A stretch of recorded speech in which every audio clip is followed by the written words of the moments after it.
আজ তোমাদের সামনে বন্ধুরা একটি সামাজিক গল্প পাঠ নিয়ে এসেছি। তোমাদের গল্পটি শোনাবো বলে। গল্পটির প্রেক্ষাপট 1930 খ্রিস্টাব্দের দিকে।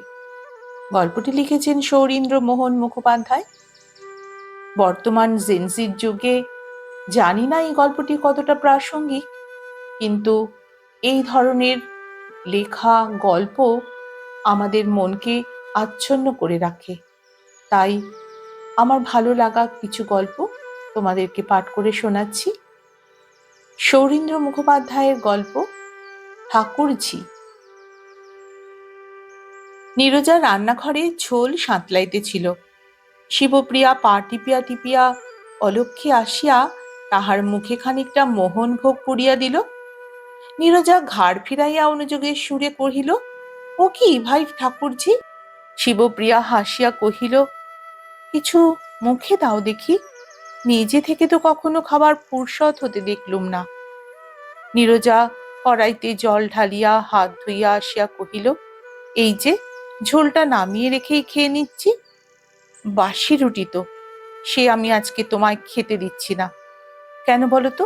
আমি খাবো লুচি মোহনভোগ, আর তুমি বাড়ির বউ, একটাই বউ, তুমি কিনা গিলবে কতগুলো বাসি রুটি?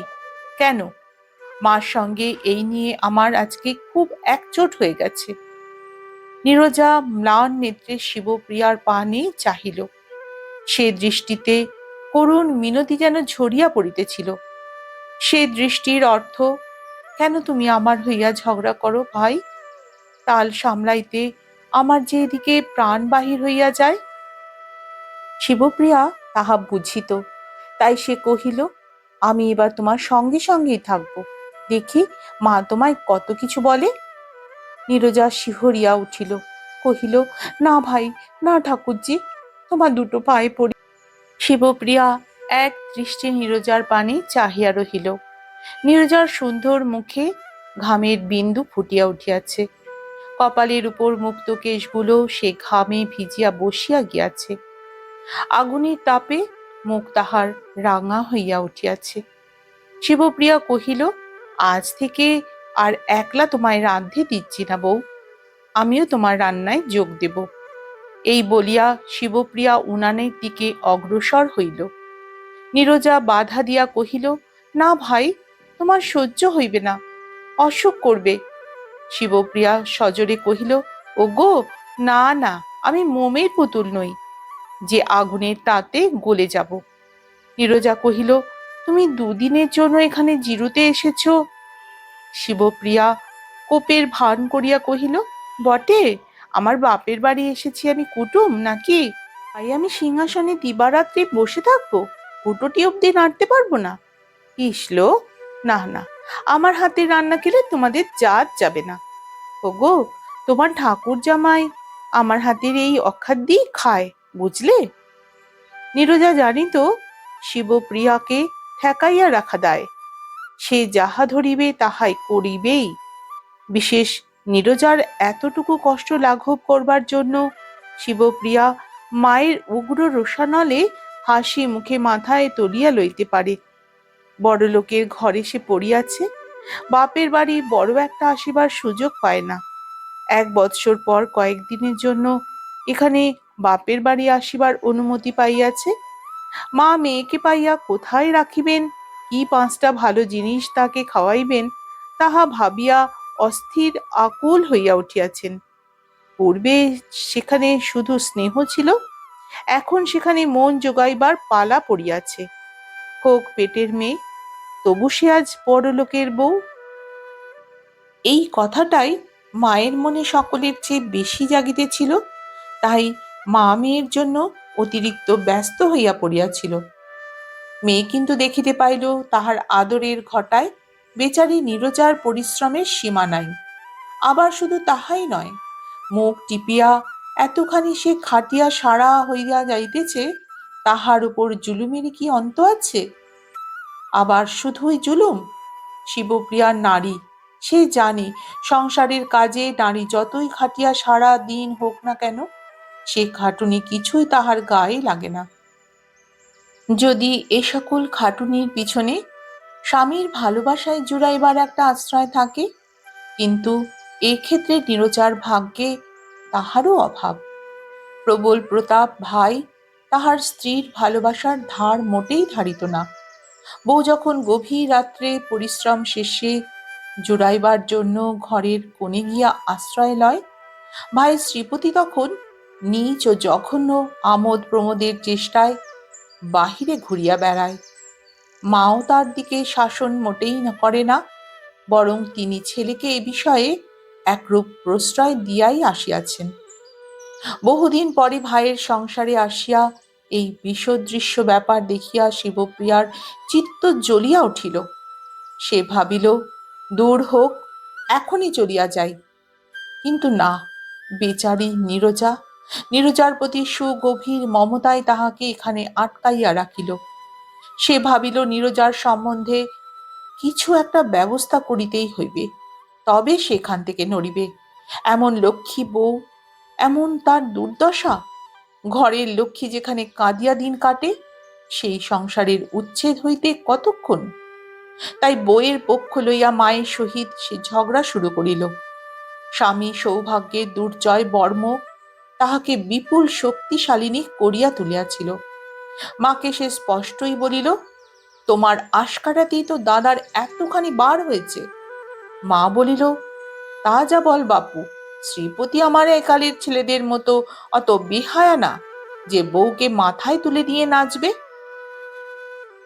শিবপ্রিয়া রাগিয়া বলিল, না না, বউকে দুপায়ে থ্যাতলানোটাই ভারী পৌরুষের লক্ষণ। মা বলিল, বউ বউই আছে, খাচ্ছে পড়ছে, ব্যাস, আবার কি? কিসে তার আর অভাব? 5টা মজলিসে ধেই ধেই করে নাচতে জুটবে। বউ সম্বন্ধে মাতার এই আশ্চর্য ধারণার কথা শুনিয়া শিবপ্রিয়া অবাক হইয়া গেল, কিন্তু দমিল না। সে ভাবিল, কিছুতেই ছাড়া হইবে না। এই গাঙের দড়ি যখন ভাসিয়াছে, তখন শক্ত করিয়া হাল ধরিয়া সে কুলে পৌঁছাবেই। ভাইকে কদিন কাছে পাইয়া বেশ চড়া রকম 10টা কথা শুনাইয়া দিল। ফলে দাঁড়াইল এই, শ্রীপতি পূর্বে দুবেলা 2 মুঠা ভোজন করিবার জন্য অন্দরে আসিতেছিল, এখন ভগ্নীর কড়া কথা শোনার পর হইতে সে একান্তই দুর্লভ হইয়া উঠিল। এই ঘটনার মায়ের যত রাগ পড়িল গিয়া নীরজার উপর। সেই তো এই ব্যাপারের মূল। তাহাকে কেন্দ্র করিয়াই শিবপ্রিয়া কঠিন বচনের চাকাখানা ঘুরাইয়া দিয়াছে, আর সেই চাকা তাহাকে ও শ্রীপতিকে মারাইয়া পিষিয়া সবেগে ছুটিয়া চলিয়াছে। কতদিন পরে মেয়ে আসিল, কোথায় দুদণ্ড তাহাকে কাছে রাখিয়া সুখ দুঃখে 2টা কথা কইবেন, তাহার অবকাশ মাত্র না দিয়া মেয়েটা বউয়ের সঙ্গে সঙ্গে 24 ঘন্টা ঘুরিয়া বেড়াইতেছে। 5টা বাজে ছুতা খুঁজিয়া মায়ের সঙ্গে কোন্দুল বাঁধাইতেছে। মুখ টিপিয়া থাকিলে কি হয়, বউয়ের হাড়ে ভেলকি খেলে? তাই বউয়ের উপর তাহার আক্রোশ সীমা ছাপাইয়া উঠিল। বউকে অন্তরালে পাইলেই মনের জ্বালার বেশ 2-4টে তীব্র ছিটা তিনি তাহার উপর নিক্ষেপ করিতে ভুলিলেন না। নীরজা চোখের জল মুছিয়া ভাবিল, হায় ঠাকুরজি, এ কি করলে তুমি?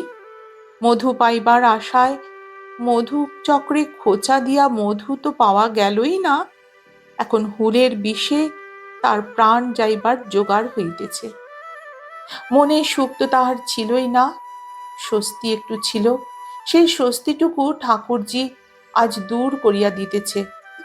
হায়, সে 2 দিনের লোক 2 দিন পর চলিয়া যাইবে, কিন্তু সে বুঝিতেছে না এই 2 দিনের সংসারটায় যে দারুণ ঘূর্ণাবর্তের সৃষ্টি করিয়া যাইতেছে, সেই ঘূর্ণাবর্তের মধ্যে পড়িয়া নীরজার পক্ষে টিকিয়া থাকা কতখানি কঠিন হইয়া দাঁড়াইবে।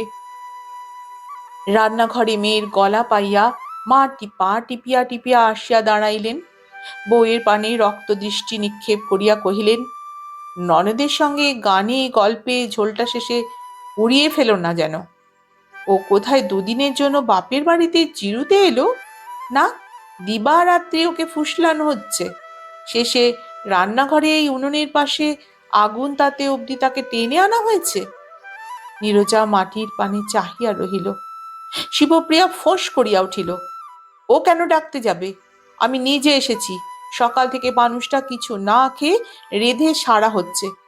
কি খেলো কি খেলো না সেদিকে কারোর নজর নেই, তাই ওর মুখে জোর করে একটু মোহনভোগ পুড়িয়ে দিলুম।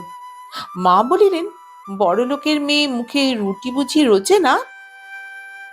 শিবপ্রিয়া চিৎকার করিয়া উঠিয়া বলিল, মা! সে স্বরে মা চমকিয়া থামিয়া গেলেন। শিবপ্রিয়া বলিল, তুমি ওকে যা খুশি বকতে পারো, কেননা ও তোমার বউ। এখন ওকে হাতের মুঠোর মধ্যে পেয়েছ, কিন্তু তাই বলে ওর বাপের নামে খোঁটা দিও না বলছি, খবরদার। ও ভালো মানুষ, তাই চুপ করে সহ্য করছে। আমায় যদি কেউ এমনি করে আমার মরা বাপের নামে খোঁটা দিত, তাহলে আমি কি করতাম জানো? নখে করে তাকে ছিঁড়ে ফেলতুম। তা সে আমার যত বড় গুরুজনই হোক না কেন, স্বামী হলেও তাকে রেহাই দিতুম না। মেয়ের কথায় মা ভড়কাইয়া গেলেন। শিবপ্রিয়ার চোখ দুইটা আগুনের মতো জ্বলিতেছিল, রাগে সর্বাঙ্গ থরথর করিয়া কাঁপিতেছিল। মা বলিলেন, এখন আয় বাপু, রান্নাঘর থেকে চল। আয়, তোর মাথা গরম হয়ে গেছে, এখনই আবার ফিট ফিট হয়ে পড়বে। কত করে যে ফিট বন্ধ হয়েছে। আয়, চলে আয়। মা মেয়ের হাত ধরিয়া মৃদু আকর্ষণ করিলেন। শিবপ্রিয়া কহিল, না, আমি যাব না, ছাড়ো আমায়। আজ আমি রাঁধব, বউকে রাঁধতে দেব না। তুমি যাও, আমায় রাগিও না বলছি, তাহলে কিন্তু অনর্থ বাঁধবে। মা ভয়ে সরিয়া গেলেন। যাইবার সময় বউয়ের পানে যে দৃষ্টি হানিয়া গেলেন, তাহাতে যেন আগুন ঠিকরাইয়া বাহির হইতেছিল। নীরজা কাঠের পুতুলের মতোই নিস্পন্দ দাঁড়াইয়া রহিল। তাহার যেন চেতনা ছিল না। চোখের সামনে এই যে ঘটনা ঘটিয়া গেল, ইহা কি সত্য? যখন জ্ঞান হইল, তখন সে দেখে শিবপ্রিয়া কোমরে কাপড় জড়াইয়া, কানি দিয়া কড়ার আংটা ধরিয়া উনুন হইতে ঝোলের কড়া নামাইতেছে। সে ছুটিয়া গিয়া ডাকিল, ঠাকুরজি। শিবপ্রিয়া তখন একেবারে ঠান্ডা হইয়া গিয়াছে। সহজেই সে বলিল, দে তো ভাই ওই কাশিখানা, ঝোলটা ঢেলে রাখি। কেমন হয়েছে? এই দেখ, আর থাকলে কিন্তু ঝোলটা মরে একেবারে কাই হয়ে যাবে। যন্ত্রচালিতের মতো নীরজা কাশিখানা আগাইয়া দিল। এই গল্পটি আজ আমি এই পর্যন্তই পাঠ করলাম। পরের পর্বটি কাল পড়ে শোনাবো। ততক্ষণ তোমরা শুনতে থাকো আমার আজকের গল্প পাঠ। এই ঠাকুরঝি গল্পটি লিখেছেন লেখক সৌরীন্দ্র মুখোপাধ্যায়। গল্প পাঠে আমি নন্দিতা। তোমাদের জানাই অসংখ্য অসংখ্য ধন্যবাদ ও এক রাশ ভালোবাসা।